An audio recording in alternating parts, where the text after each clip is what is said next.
going to talk about evolution and population genetics. Hopefully you've heard.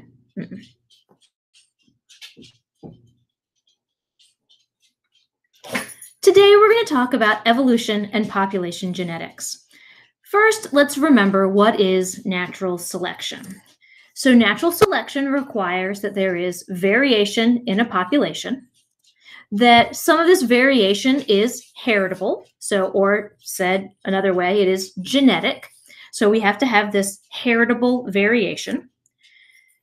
There are more offspring born than can survive.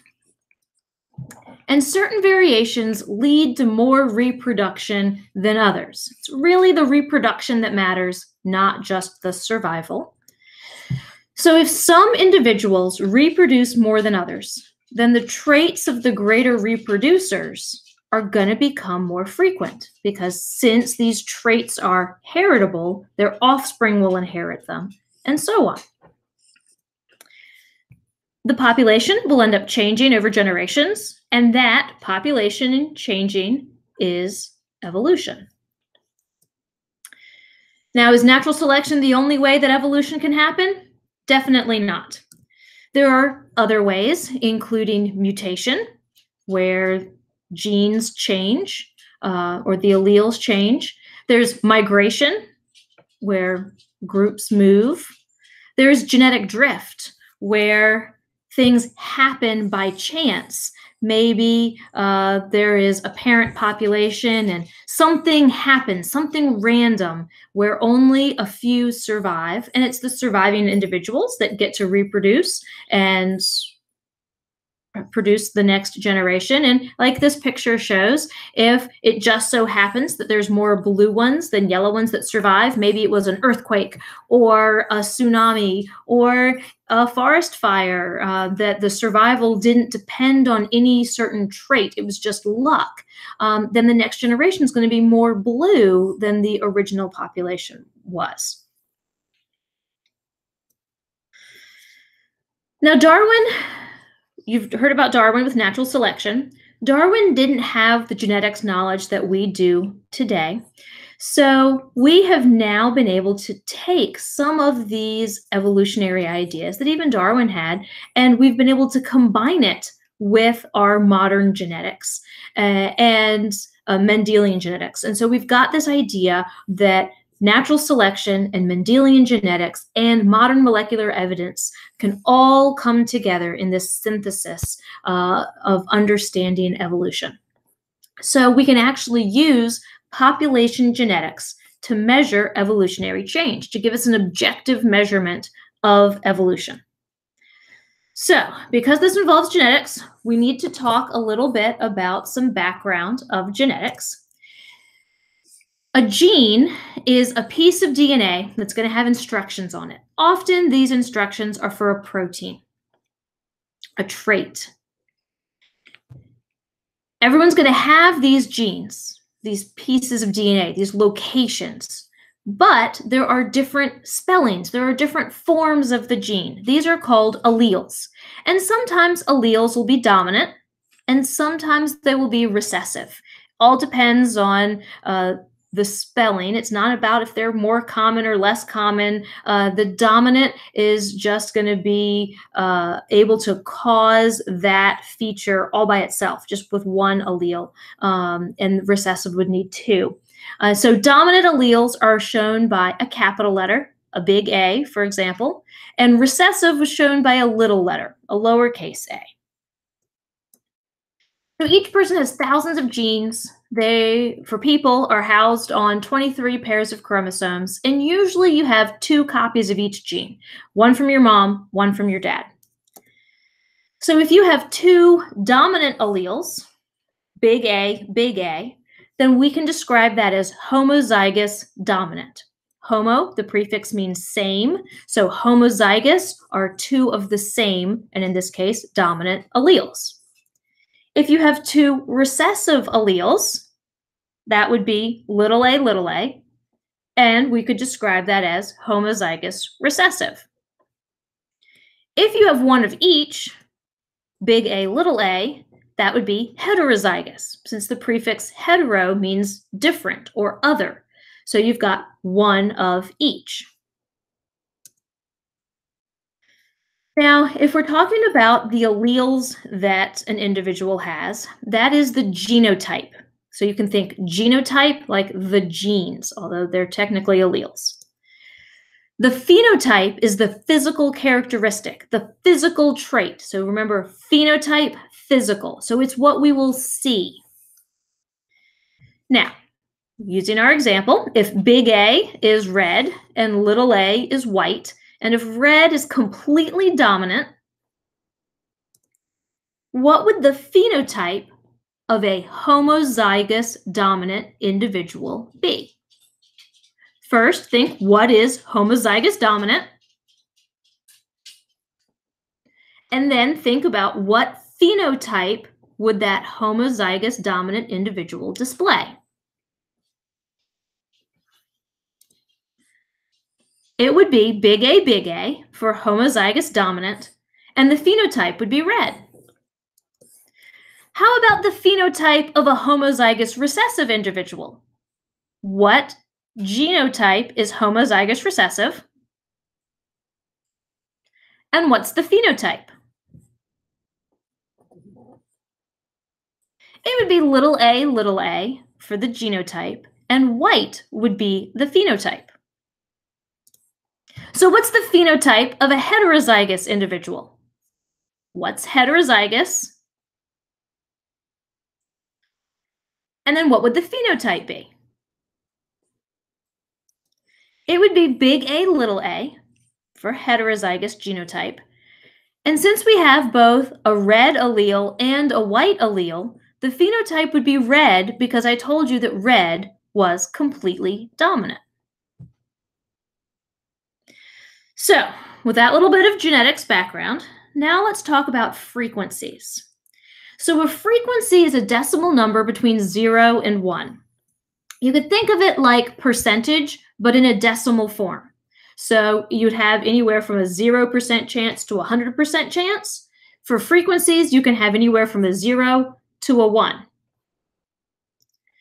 So if we have a trait that only has big A and little a alleles, then the frequency of big A and little a will add up to 1, because all of the big A's and all of the little a's, those are all the possibilities. That's 100% of the possibilities. 100% in decimal form is 1. So if we have the frequency of big A alleles shown by a letter, P, and the frequency of little a alleles shown by the letter Q, then we could mathematically say P plus Q equals 1. If big A and little a are the only alleles, then big A, the frequency of big A alleles, and the frequency of little a alleles has to add up to 100%. So in math speak, that would be P plus Q equals 1. So what is Q if P equals 0.4?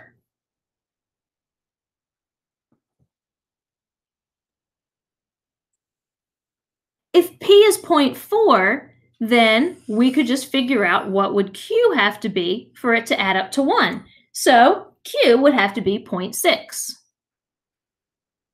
But what does that mean? So if P is 0.4 and Q is 0.6, what does that mean? It means that 40% of the alleles in a population are a big A, and 60% of the alleles in a population are little a. Okay, because these frequencies are just like percent in decimal form. But remember, do we see alleles by themselves? No, they come in pairs, just like we talked about. So you will have either big A, little a, or little a, little a. You have a whole genotype, not just a single letter. So we need to talk about genotype frequencies as well.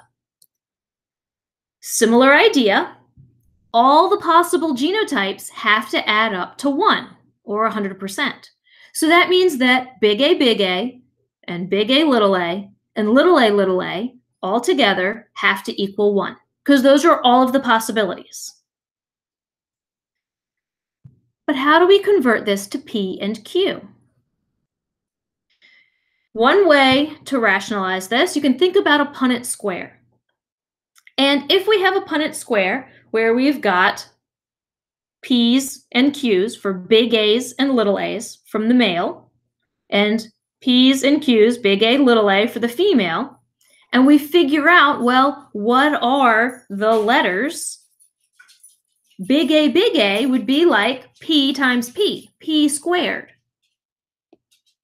And big A would be PQ. And little a would be Q and Q, which would be Q squared. So how do we substitute in P and Q for the genotypes? Big A is going to be P squared. Little a, is going to be Q squared. And big A, little a is going to be PQ. But notice in the Punnett square, you have two squares. So for big A, little a, we need to have two PQ. So if we substitute our P's and Q's in for our big A plus big A little a little a equals 1, now we've got P squared plus 2PQ plus Q squared equals 1. So let's do some practice. What if the frequency of little a is 0.6? What's Q?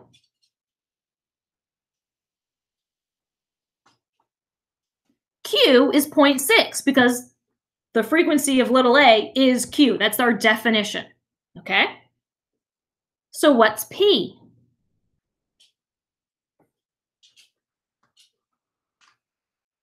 P is going to be 0.4. Remember, P plus Q has to equal 1. So what's the frequency of big A, big A?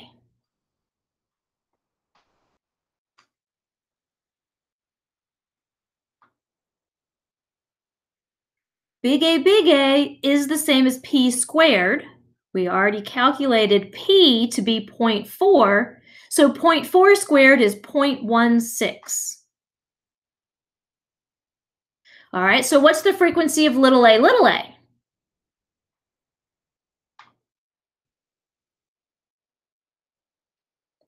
Little a is Q squared. We already calculated Q. So 0.6 squared is 0.36. All right, how about the frequency of big A, little a?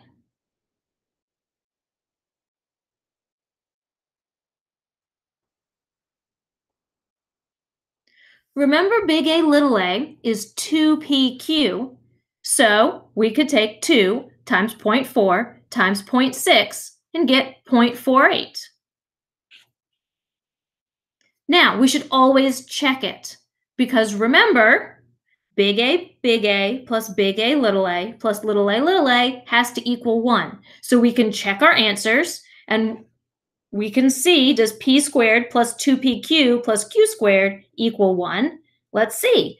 0.16 plus 0.48 plus 0.36 does equal 1. So that is a good sign that we did our math correctly, because watch squaring those decimals. All right, how about another practice? Slightly different question. If we have a class of 20 students and 2 students have the genotype of little a, 6 have the genotype of big A, little a, and the rest have genotype big A, big A. How many alleles are there in the class?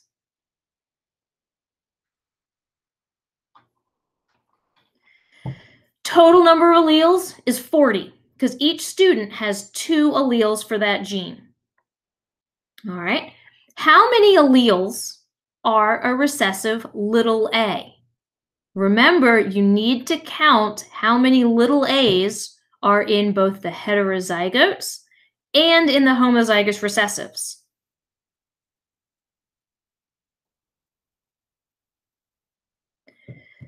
So the amount of little a's would be 10. because 2 are little a, and 6 are big A, little a. So there are 2 little a's in each of the homozygous recessives. So 4 plus 6 equals 10. All right, so what's the frequency of the recessive allele?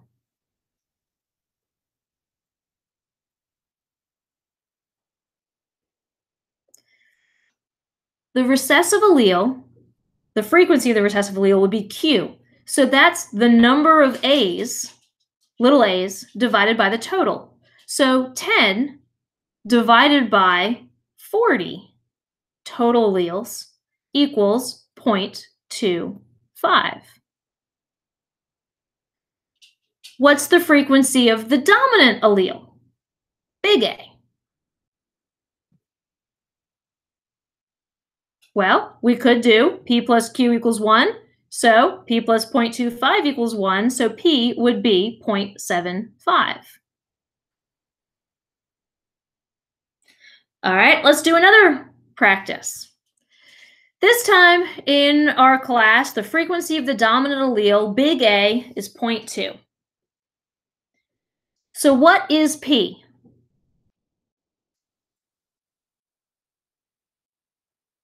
P would be 0.2. What is Q?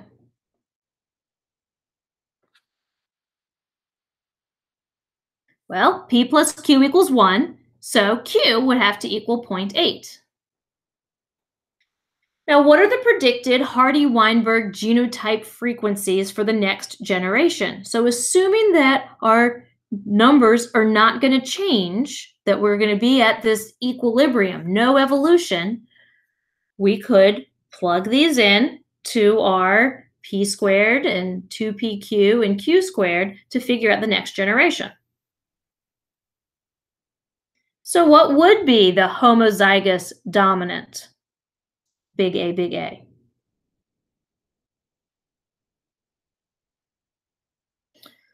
P squared would be 0.2 squared, so it would be 0.04. What would the heterozygous be?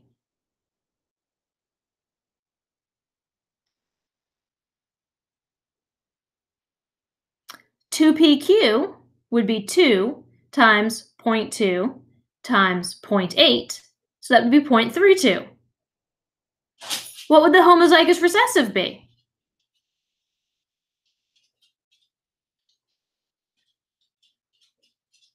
That would be Q squared, so 0.8 squared, which is 0.64. Remember, we want to check, do they add up to 1? And 0.04 plus 0.32 plus 0.64 does equal 1. So yes, looks like our math is working out.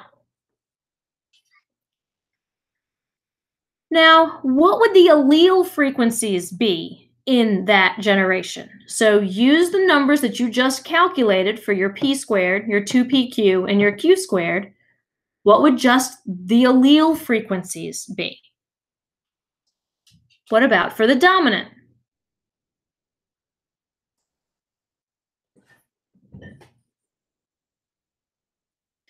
So if we know that P squared is 0.04, then we can take the square root to get just plain P.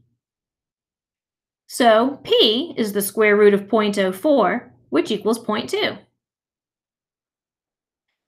How about for the recessive, little a?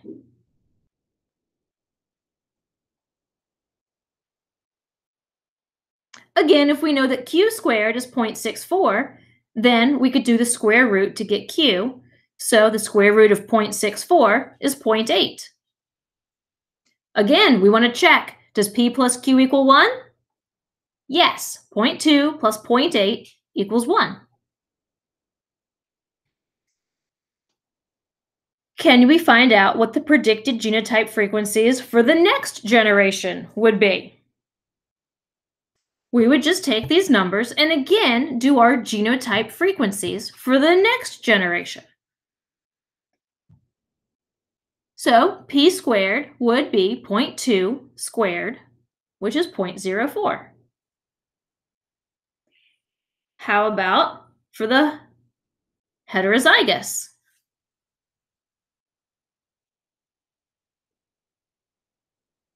2pq. So 2 times 0.2 times 0.8 would be 0.32. And for the homozygous recessive,